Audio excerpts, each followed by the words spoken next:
Today's video is sponsored by Capture One. See the link in the description to get 20% off your first purchase.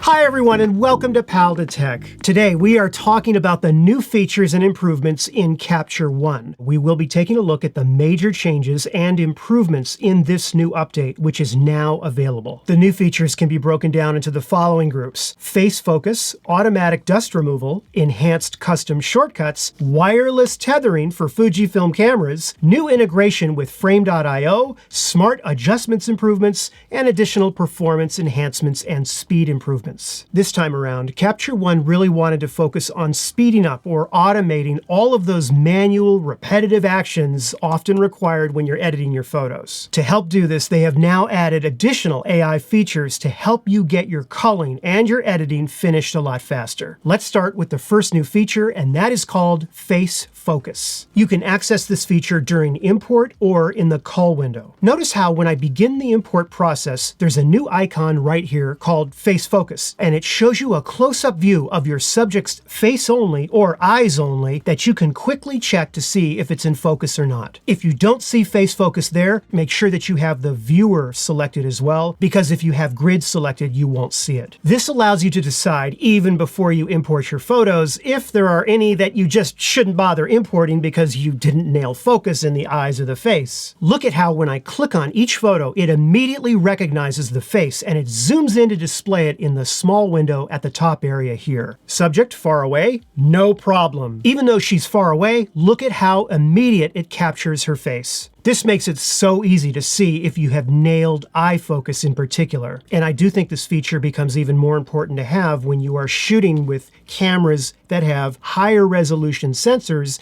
and you happen to be further away. But at the time of import, it is so difficult to check the focus close up of the eyes. Not only that, but if you have more than one person in your photos, Face Focus will detect both of them and display them side by side so that you can check each one individually. The idea here and the driving goal of this new update is to spend less time editing and more time doing just about anything else but sitting in front of the computer. Once you've imported your images, you can return at any time to the Face Focus feature by going back to the culling window here. You do have a few options with using Face Focus. First, you can set the zoom level to either 50, 100, or 200%. Not only that, but you also get two additional options called Limit to Face and Limit to Eye. These both are designed to handle those situations where the eye or the face of your subject may be too big, right, for the zoomed in resolution. You see how this is happening right here? Easy fix for these type of shots. Just put it in Limit to Eye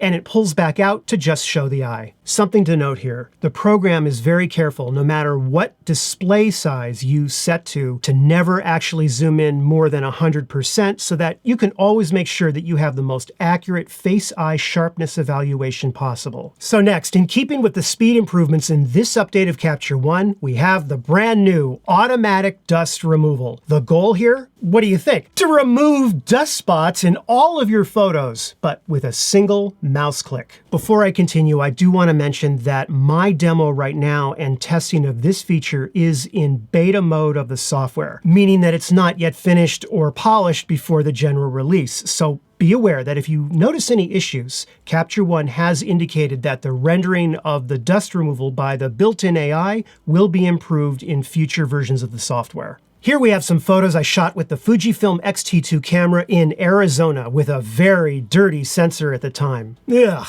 look at that. The dust removal tool is located by default in the Refine tab. You can also find it by right-clicking on any tool, selecting Add Tool, and then choose Dust Removal. The tool is organized much like the others. You have an automatic mode, an ability to copy over the adjustments, and a reset button. It gives you two options: dust removal and spot removal. Basically, the old spot removal was revised to work with the new Remove Dust Automatic feature that uses AI. However, you can still access and use the cursor tools to remove dust spots as well. That has not gone away. The dust and spot tools have now been split off into two separate cursor tools instead of a shared tool. Because this is still in beta, if you happen to use the tool and it does miss completely cleaning up a spot here or there, you can use the heal tool to brush over the areas left behind like this that will remove any trace of it. Next on the list is a smaller update, but one that I think can certainly speed things up. I am talking about custom shortcuts and some new changes that have been made to it. There are two new types of custom shortcuts that you can now assign: styles and the ability to send an image from Capture One to another app on your computer. Go to the Custom Shortcuts menu and click on the plus sign to add a new one. Choose Apply Style, and then pick the style that you want. I'll go with Cozy Fall. Then assign the shortcut key or combination that you want to use. In this case, I chose Command-Shift-8. Now, if you have an image open and you hit that shortcut key combo on your keyboard, you can see that style instantly apply. Another thing that you can do is add a keyboard shortcut to open an image in a new program right on your computer. This is great if you want to quickly jump into Photoshop or something. Just choose Edit With, and then pick the app that you want to assign and have it open in. In this case, I'll choose Photoshop. Then pick a keyboard shortcut. I'll go with Shift-Command-9. Now, if I'm editing an image and I want to quickly make a trip to Photoshop, I just use my keyboard shortcut. The format and size window comes right up, and then as soon as I close that out, Photoshop appears with my photo already loaded up and ready to go. I make whatever adjustments I need to in Photoshop or whatever app I'm using, and then as soon as I save the image, it returns automatically to Capture One, and the image is right there next to the original one that I had been working on. And now we come to the update that I think is the most near and dear to my audience, and that is that Capture One now introduces wireless tethering for Fujifilm cameras. As of this update, the supported Fujifilm cameras are the X-T5, the X-H2, and the X-H2S. In addition, if you have the FT-XH network grip for the X-H2 camera, you can also connect that as well and run a wired connection to your network with Capture One. I plan on making an entire video on wireless tethering for Fujifilm cameras. But for now, for this feature, in the Capture One preferences, you need to make sure that Fujifilm is checked for both USB and wireless LAN. Before you begin, I recommend going into Reset Wireless Settings and then just